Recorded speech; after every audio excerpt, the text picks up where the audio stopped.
নমস্কার বন্ধুরা, আমি ইন্দ্রাণী আর আজকে কাঁচা টমেটো দিয়ে একটা ভিন্ন স্বাদের নতুন ধরনের রেসিপি শেয়ার করছি। কাঁচা টমেটোর যে কোনো রেসিপি খেতে কিন্তু খুবই ভালো লাগে। তার মধ্যে আজকের এই রেসিপিটা সম্পূর্ণরূপে ভিন্নভাবে আমি বানিয়েছি। আর এই রেসিপিটা গরম গরম ভাতের সাথে খেতে অনবদ্য লাগে বন্ধুরা। এই রেসিপি থাকলে কিন্তু সেদিন অন্য কোনো কিছুরই প্রয়োজন হয় না, কারণ এই রেসিপিটা বানানোর সময় একটা স্পেশাল মশলা কিন্তু ব্যবহার হয়েছে, যেটার সুগন্ধে একদম ভরপুর করে তোলে রেসিপিটাকে। তো বন্ধুরা, কথা না বাড়িয়ে চলুন ভিডিওটা আগে শুরু করি। রেসিপিটা বানানোর জন্য আমি এখানে 4টে কাঁচা টমেটো নিয়েছি। আর কাঁচা টমেটোগুলোকে পরিষ্কার পরিচ্ছন্নভাবে ধুয়ে নিয়ে তারপরে একটা ছুরির সাহায্যে একটু পাতলা পাতলা এবং ছোট ছোট করে কেটে নেব। খুব বেশি মোটা করে কিন্তু আজকে কাঁচা টমেটোগুলোকে কাটা যাবে না, তাতে করে রেসিপিটা বানাতে একটু অসুবিধা হবে। তো একটু পাতলা করে আর একটু ছোট করে কেটে নিতে হবে। সম্পূর্ণ টমেটো কাটা হয়ে গিয়েছে। এবার আমি একটা প্লেটে তুলে নিয়েছি। চলে যাচ্ছি পরবর্তী স্টেপে। কেটে রাখা টমেটোটাকে এবার আমি বেশ কিছু গুঁড়ো মশলা দিয়ে ম্যারিনেট করে নেব। প্রথমে দিলাম খুবই সামান্য একটু হলুদের গুঁড়ো, দিয়ে দিচ্ছি পরিমাণ মতো নুন। আর এখানে হলুদের গুঁড়োটা একদমই অল্প দিতে হবে, 1/4 টেবিল স্পুন পরিমাণ। দিয়ে দিচ্ছি সুন্দর একটা কালার আনার জন্য Kashmiri red chilli powder. Kashmiri red chilli পাউডারটা দিলে কালারটা কিন্তু ভীষণই সুন্দর আসবে। আর দিয়ে দিচ্ছি জিরের গুঁড়ো 1/4 টেবিল স্পুন পরিমাণ। এখানে যে গুঁড়ো মশলাগুলো ব্যবহার হয়েছে প্রত্যেকটা কিন্তু খুবই সামান্য মাত্রায় ব্যবহার হয়েছে। বেশি পরিমাণ গুঁড়ো মশলা কিন্তু আজকের রেসিপিতে মানাবে না, রেসিপিটার টেস্ট কিন্তু খারাপ হয়ে যাবে। সে কারণে গুঁড়ো মশলাগুলো একদমই কম করে দিতে হবে। এবার আমি এই জিনিসটাকে হাত দিয়ে খুব সুন্দর করে ম্যারিনেট করে নেব। হাত দিয়ে ম্যারিনেট করতে হবে, তাতে করে জিনিসটা ভালোভাবে মাখানো সম্ভব হবে। চামচ বা অন্য কোনো কিছু দিয়ে মাখালে কিন্তু ভালোভাবে জিনিসগুলোকে মেশানো সম্ভব হবে না। এটাকে ম্যারিনেট করে নিয়ে 5 মিনিটের জন্য রেস্টে রেখে দেব। এতে করে টমেটোর গায়ে মশলাগুলো খুব সুন্দরভাবে সেট হয়ে যাবে। এবার আমি একটা ফ্রাই প্যান নিয়েছি আর তার মধ্যে দিয়ে দিচ্ছি 1 টেবিল স্পুন পরিমাণ সাদা তিল। সাদা তিলটাকে একটু রোস্ট করে নেব। একটু হালকা হাতে আস্তে আস্তে নাড়াচাড়া করে এই তিলটাকে একটু রোস্ট করে নিতে হবে। তবে কালার যেন পরিবর্তন না হয় এটা কিন্তু মাথায় রাখতে হবে। গ্যাসের ফ্লেমটাকে লো রাখতে হবে এবং হালকা যখন একটু কালার পরিবর্তন হয়ে যাবে তখনই গ্যাসের ফ্লেমটাকে বন্ধ করে এর উপরে এভাবেই নাড়াচাড়া করে কিছুক্ষণ আমি ঠান্ডা করে নেব। চলে এলাম কড়াইয়ের কাছে। কড়াইটা খুব ভালো করে গরম করে নিয়ে সেখানে আমি সর্ষের তেল অ্যাড করে দিচ্ছি। সামান্য মাত্রায় সর্ষের তেল আজকের রেসিপিতে ব্যবহার করব। আর সর্ষের তেলেই কিন্তু আজকের রেসিপিটা বানাবো। সর্ষের তেলে আজকের রেসিপিটা সবথেকে ভালো হয়। আমি দিয়ে দিচ্ছি এখানে ফোড়নে কালো জিরে, 1/4 টেবিল স্পুন পরিমাণ কালো জিরে অ্যাড করে দিয়েছি। জিরেটা একটু হালকা করে ভেজে নেব। কালো জিরেটা 2 থেকে 3 মিনিট একটু নাড়াচাড়া করে নিয়ে তারপরে আমি দিয়ে দিচ্ছি চিড়ে রাখা কাঁচা লঙ্কা। কাঁচা লঙ্কাটাকে দিয়ে হালকাভাবে একটু নাড়াচাড়া করব।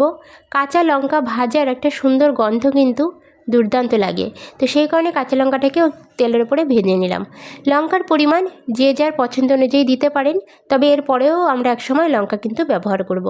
তো লঙ্কাটা একটু ভেজে নিলাম আর তারপরে আমি এখানে দিয়ে দিচ্ছি ম্যারিনেট করে রাখা টমেটোটাকে। ম্যারিনেট করে রাখা টমেটোটাকে এর মধ্যে অ্যাড করে দিতে হবে। দেওয়ার পরে কন্টিনিউ নাড়াচাড়া করতে থাকতে হবে। টমেটোটা ম্যারিনেট করার সময় বেশ কিছুটা জল কিন্তু ওর মধ্যে জমেছিল, সেই জলটাও কিন্তু দিয়ে দিতে হবে, তাহলে কিন্তু আলাদা করে আর কোনো জল অ্যাড করার প্রয়োজন হবে না। টমেটোটা কুক করে নেব। আমি 5 থেকে 6 মিনিটের জন্য চাপা দিয়ে রেখে দিচ্ছি। আর এদিকে একটা মশলা ততক্ষণে বানিয়ে নিচ্ছি। তো দেখুন, শিলনোড়াতে আমি আজকের এই মশলাটা বানাচ্ছি, আপনারা চাইলে কিন্তু মিক্সিং জারেও বেটে নিতে পারেন। যে রোস্ট করে রাখা সাদা তিল আমি দিয়ে দিলাম আর দিয়ে দিচ্ছি 1 টেবিল স্পুন পরিমাণ পোস্ত। পোস্ত এবং সাদা তিল আমি একসাথে বেটে নেব। আর এর মধ্যে আমি একটু কাঁচা লঙ্কা অ্যাড করে দিচ্ছি। এখানে খুব বেশি কাঁচা লঙ্কা আমি দিচ্ছি না, যেহেতু আমি আগে কড়াইতে কাঁচা লঙ্কা ব্যবহার করেছি, ফোড়নে দিয়েছিলাম, সে কারণে এখানে আমি মাত্র একটা কাঁচা লঙ্কা দিয়ে বেটে নেব। তবে আপনারা ঝালের পরিমাণ কিন্তু নিজেদের পছন্দ অনুযায়ী দিয়ে দেবেন। তো একটা কাঁচা লঙ্কা দিয়ে দিলাম, দিয়ে আমি ভালোভাবে জিনিসটাকে বেটে নেব। শিলনোড়াতে বাটার সময় অবশ্যই এখানে একটুখানি জল আমি অ্যাড করে দেবো, এতে করে বাটতে আমার সুবিধা হবে। তো খুবই সামান্য একটু জল অ্যাড করে দিলাম বন্ধুরা, দিয়ে আমি এবার শিল নোড়াতে এটাকে একদম মিহি পেস্ট বানিয়ে নেব। মিহি করে, যতটা সম্ভব মিহি করে বেটে নিতে হবে। মশলাটা বেটে নিয়েছি বন্ধুরা, এবার আমি কড়াইয়ের কাছে ফিরে যাচ্ছি।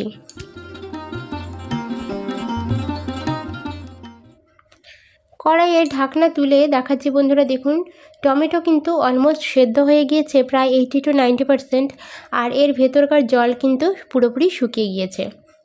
তো এই পর্যায়ে এসে একটু খুন্তি দিয়ে এভাবে একটু চেপে চেপে টমেটোটাকে একটু নরম করে দিতে হবে, এবং তারপরে আমরা এখানে আরও বাকি জিনিসগুলো অ্যাড করে দেব। যেমন হচ্ছে, প্রথমে আমি দিয়ে দিচ্ছি বেটে রাখা মশলাটা। পোস্ত এবং সাদা তিল এবং কাঁচা লঙ্কা, এই তিনটে জিনিস আমি বেটেছি শিলনোড়াতে। সেই শিলনোড়ার বেটে রাখা জিনিসটাকে এই পর্যায়ে এসে অ্যাড করে দিতে হবে। চামচটা ধুয়ে সামান্য একটু এখানে জল দিয়ে দিলাম, আর এবার ভালোভাবে জিনিসগুলোকে মিশিয়ে নেব। সাদা তিল এবং পোস্ত মিশিয়ে দেওয়ার পরে আরও 3 থেকে 4 মিনিটের জন্য একটু ঢাকনা চাপা দিয়ে কুক করে নেব। 2 মিনিট পরে আমি ঢাকনা খুলে দেখাচ্ছি বন্ধুরা, দেখুন কত সুন্দরভাবে টমেটোর থেকে তেল কিন্তু ছেড়ে দেবে। আর এই পর্যায়ে এসে আমি 1/2 টেবিল স্পুন পরিমাণ চিনি অ্যাড করে দেবো। চিনিটা দিলে আজকের রেসিপিটার টেস্ট কিন্তু সঠিক আসবে, কারণ যেহেতু টমেটোর রেসিপি, চিনিটা দিলে টেস্টের অসাধারণ একটা ব্যালেন্স হবে। সবার শেষে আমি অ্যাড করে দেবো 1 টেবিল স্পুন পরিমাণ কাঁচা সর্ষে তেল।